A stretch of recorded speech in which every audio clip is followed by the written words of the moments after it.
Bugün benim için çok zor bir çekim olacak çünkü hiçbir asistanım yok. Kimse yok bugün. Bugün tek başımayım ya. Sertan abi ve ben varım. Aha, asansörde çalışmıyor, ayvayı yedik. En alt kata arabayı park ettim İspark'ın ve asansör çalışmıyor. Mükemmel. Zaten geç kaldım. Derince Hereke tarafında bir kaza vardı. İnanılmaz bir kaza vardı.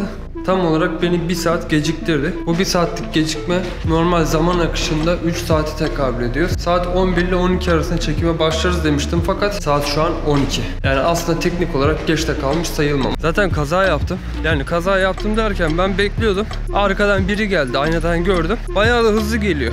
Dedim hani belki yavaşlar, biraz daha öne gideyim, bir mesafesi olsun. Meğer yavaşlamak gibi bir fikri planı yokmuş. Küt arkadan vurdu. İndim baktım, bende bir şey yoktu. Benim araba sapasağlamdı. Fakat onun tampon mampon gitmiş, farlar gitmiş. Yani acayip. Dedim hani teyze, abla sen dedim bana çarptığına emin misin yani? Bende hiçbir hasar yok. Senin araba duman olmuş. Bir de Golf'ti yani, hani kötü bir arabaya da benzemiyor.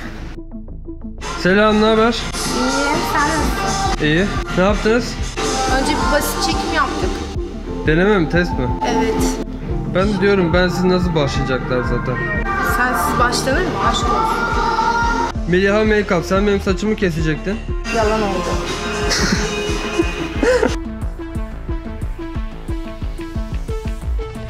Şimdi ilk fotoğrafımıza en klasik moda çekimlerden bir tanesiyle başlıyoruz. Etrafında kırmızı kontürler ve yüze gelen beyaz ışık. Mesela simülasyonu bu şekilde, fakat beyaz ışığı tabii ki daha karşı tarafa alacağız. Şu an biraz çaprazda duruyor, yanda duruyor. Şu tarafa gelmesi gerekiyor. Tam olarak yüzüne gelmesi gerekiyor. Etrafında da kırmızı kontürün olması gerekiyor. Şimdi bizim örnek fotoğraftaki gibi kontürlerimiz olmadı. Çünkü saçları yanlarını, yanaklarını ve suratını biraz kapattığı için o örnek fotoğraftaki gibi bir kontürümüz oluşmadı. Şu kontürü yakalayamadık.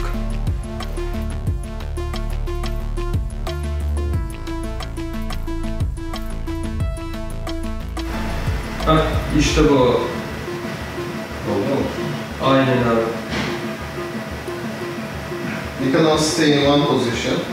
Sertan abi gitti. Meliha'nın araba tamir işlemi varmış, o da gitti. Çekimden gece haberi olduğu için ayarlayamamış fakat o da gitti. Herkes beni ekti ya. Mükemmel. Şimdi çok yaratıcı çekimler için tek başıma uğraşamayacağım için oldukça geleneksel stüdyo moda çekimi ışıklandırmasını göstereceğim. En basic ve en temiz şekilde moda çekimi stüdyoda nasıl yapılır onun ışıklandırmasını göstereceğim. Yani üzülerek belirtmek istiyorum ki bu videoluk en azından yaratıcı çekim tekniklerimize ara vermek zorundayız. Şimdi klasik ışıktan vazgeçtim. Klasik ışık gerçekten benim canımı sıkıyor. Yani klasik stüdyo ışıklandırması benim biraz canımı sıkıyor. Godox ışıkların şekillendiricilerini bir denemek istedim. Bak şu an mesela Godox FV200'ün önüne taktım. Yanlarda 4 tane ışıklarımız var, tüp ışıklarımız var. Bunlar TL60 ışıklar. Tabii ki bunların daha uzunları var. Yeni çıktı. 120'likler çıktı. Onları da ilerleyen günlerde testini yapacağım. Fakat kullandığımız tüm ekipmanları Godox'un mağazasında, internet sitesinde bulabilirsiniz. Yan tarafa da bir tane reflektör koydum. Şuradaki ışıklarımızın ışığını ufaktan modelimizin yüzüne yansıtmak için şöyle bir reflektör ekledim. Kontrastımız çok fazla olmasın diye.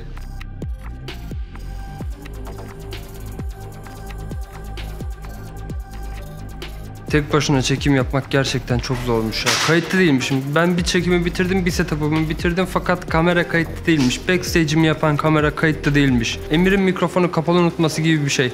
Şimdi pencere şeklinde olanını taktım. Pencere şeklindeki ışığımızda bir akşam ışığı gibi çekim yapmak istedim. Peteklerimizi de sarı renge aldım. Yani sarı derken böyle gün batımı gibi bir sarı. Üzerinde zaten çok bilindik markaların jel çeşitleri var, renkleri var. Onlardan sarı olanını seçtim. Değişik bir atmosfer oluşturduk.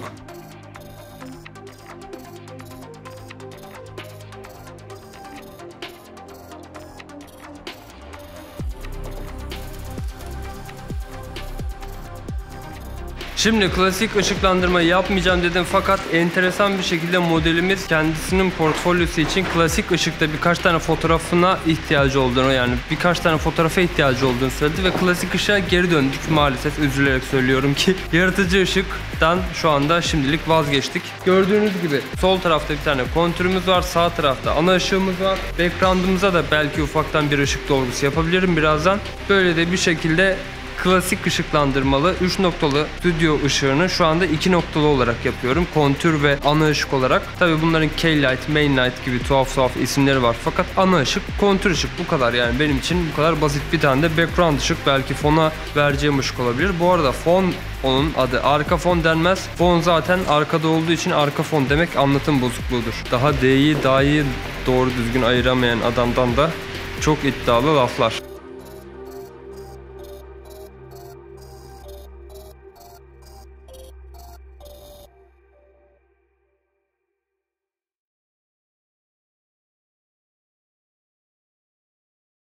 Fotoğrafçı arkadaşlar alınmasın ama fotoğraf çekmek gerçekten sanki bir tık daha basitmiş. Çünkü anı dondurduğun için, o anın devamını düşünmediğin için, tak bir kareyi çekip dondurup geçtiğin için bir tık sanki daha basit gibi geldi. Bayağıdır fotoğraf çekmiyordum. Şimdi video çekmedim, fotoğraf çektim. Yani böyle bir ne bileyim çok da zor değilmiş gibi düşündüm. Şimdi değişik bir tane fotoğrafımız var. Bu fotoğrafımızda lensin önüne böyle boncuk bir şeyler tutarak bir bokeh oluşturmuş. Bokeh değil de yani flu'da değişik böyle bir parıltı oluşturmuş. Onu deneyeceğim. Olmazsa Photoshop'ta da eklenebilecek bir parıltıya benziyor. Fakat bir denemesini yapalım bakalım nasıl olacak. Ben de merak ediyorum. Bunların biraz saydam olması gerekiyordu aslında o fotoğraf için. Fakat birkaç tanesi böyle bir saydam gibi ışığımızı yansıtacaktır.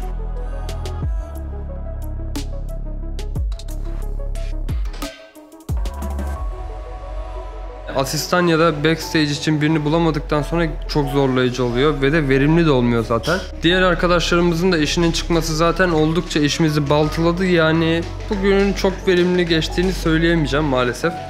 Tabii ki çok daha aklımda başka şeyler vardı, fikirler vardı. Çok daha güzel fotoğraflar çekmek vardı fakat bu seferlik bununla idare edeceğiz. Bundan sonraki çekimlerde daha planlı programla gideceğime emin olabilirsiniz. Kesinlikle. Yalnız şaka maka ben gerçekten keyif aldım. Yine güzel fotoğraflar çıktı. Birkaç tane de olsa güzel sahnemiz vardı. Modelimizin oldukça böyle klasik pozlar, klasik ışık istemesi beni biraz şaşırttı. Genelde çünkü onlar da yaratıcı çekimleri portfolyolarında kullanmak isterler. Bir de şey gibi, şaka gibi yani ben tam dedim ki klasik ışık kullanmayacağım. Yani Türkçe bilmiyordu tabii. Benim bu dediğimi duymadı fakat hemen üzerine bende de klasik ışıkta birkaç tane portfolyoluk fotoğraf istiyorum dedi. Yani nasıl bir tesadüf arkadaş ya. Vallahi şaka gibi.